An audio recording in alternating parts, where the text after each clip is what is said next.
Good afternoon, sir. We're from Baiso Kandihay, and we're gonna conduct interview about waste management and cleanliness in the barangay. What are the main problems the barangay is currently facing regarding trash or waste disposal? Sa tinuod, ang pinakadako ang problema ng mundo. Sa una naman, ang mga tao is natural, paggawa sila sa basura. Dahon, ang pinakadako ang problema is segregation.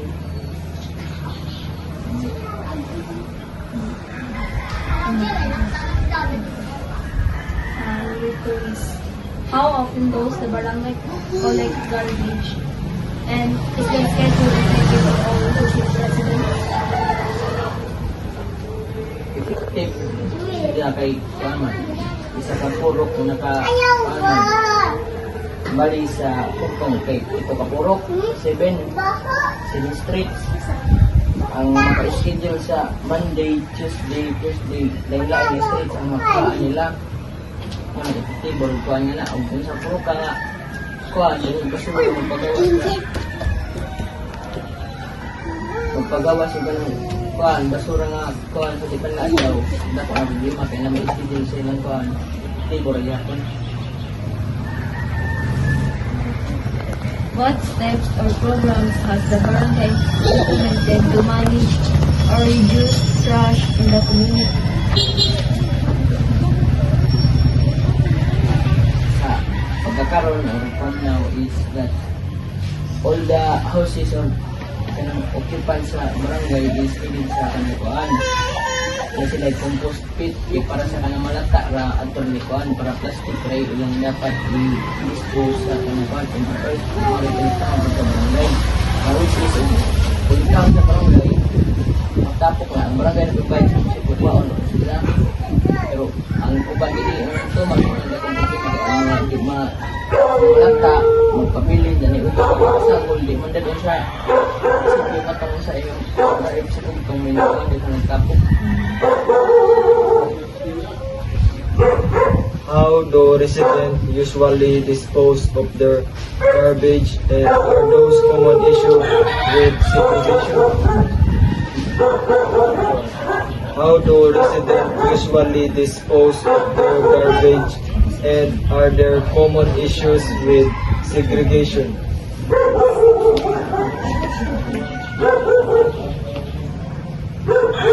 Tinuod naman kanang kuan malinunoy nga problem sa kuan na rin sa garbage disposal sa among barangay. Sir po ni kuan og ari mo agi sa teriyo makita po nila ang tinagkuan ang mga sagot niya nagakuan nito na dito ang nangabilin isot po nila kay ba mihan ang puro ka abo ang sinigit pero kay ko ang baya kay anin niya kung tapos Manila maglisod mo kan sa assembly niya gikaron ako ang kinapok dapat sa ugasan yung bayan na nako ang basura pagkuman niya wa na masigigit dili na ko nito no motor labay wa masigigit da nani penalty. So next is, does barangay have a waste segregation or recycling program? If yes, how it is practiced?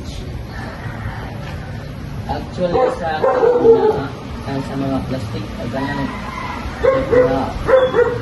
mga karon pag Pasko mga pagbuupar display sa kuan nga na kung magnisod kung segregated mo daw sa kahugog kanang plastic na ubang malata pagkaon sa sagol ano bandi man ko sa pulya ang daghan ng mga kuan nga na pila ra bay sa tawo na sa kasi iba kubos ra na kadto pag human labi na ko What challenges does the barangay encounter in keeping surroundings clean and free from litter?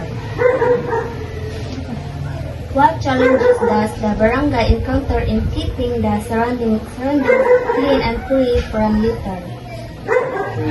Litter? Sa tinuod laman Dari sa barangay ko is kana sa retailing o sa pagpapagana sa panglabugan gamay din ang problema niya. Bisan magwa sa mga trash can nga nagtapos sa gamay ang problema. Ang pinakadako ra mo is kana sa mga bay na bitaw nga mao ito gani na kanang segregation. Kung kasi kasada panglabog-labog sa public place gamay ang kasagaran mo na ito ang tama rin mga laag mo sila sa public. Pangan agak problema rais sa panimalay ra segregation. Next says, how does the barangay encourage community members to participate in proper waste management? From making a compost pit and the right segregation and from doing the program about recycle, reuse, reduce, ma-minimize ang paggamit sa plastic, na marami sa kuwan, mga tanga, recycle. Tugtog na po sila sa kuwan.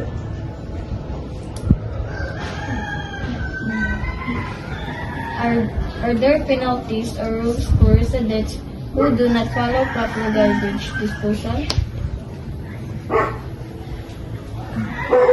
Siya, sa tinuod sa pagkakaroon, nanay gi-istorya nga kanang kuan, nay penalty. Pero di makakuan nga penalty dito kay mga basura wag mo ibisa na. Una, kaduha, pero ang sa nakabutang sa ordinansa is so tagaan sila chance na kay dali makapenalty kay bisig mga tagwarta manang uban masakpan nga, huwag pa sila mo follow sa rules kaya bago bang pag-assembly pag ngayong adlaw. Sa sunod libot next week, mga sa kanong November 3 or kuhaan nga na, turuan sa kalagkalang. Naga pag yung follow, nakuha na siguro. Na penalty, kalipat yung kumpila.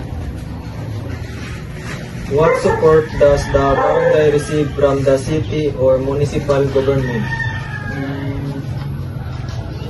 Sa tinuod ang support lang na madawat sa municipal sa barangay from the municipal is sila rin makita nga asa i-dispose ang plastic kuan nga na kaya sila na makuha sa MRF kung sa kanang mga kuanipod sa mga diaper o kuan nga na tabang sila nga i-implement tong mga ordinansa o kuan nga na pero maglisod yan kung hindi man ito nagtamo sunod.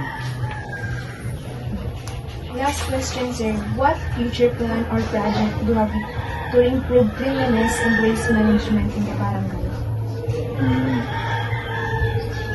Actually is hindi naman na follow pero hindi pa sunod sa mga tao para i-educate ang gulag ng tagod para makabaw sila ng factory ang maglabog para makabaw sila ng factory. Parang ganun importante kaya bisan pag-usaon yung pagmando sa tao, mga tao yung anong maminan is this na yapon. Wala, aron may educate para pa eskwelahan ng mga bata nila ang makasagot.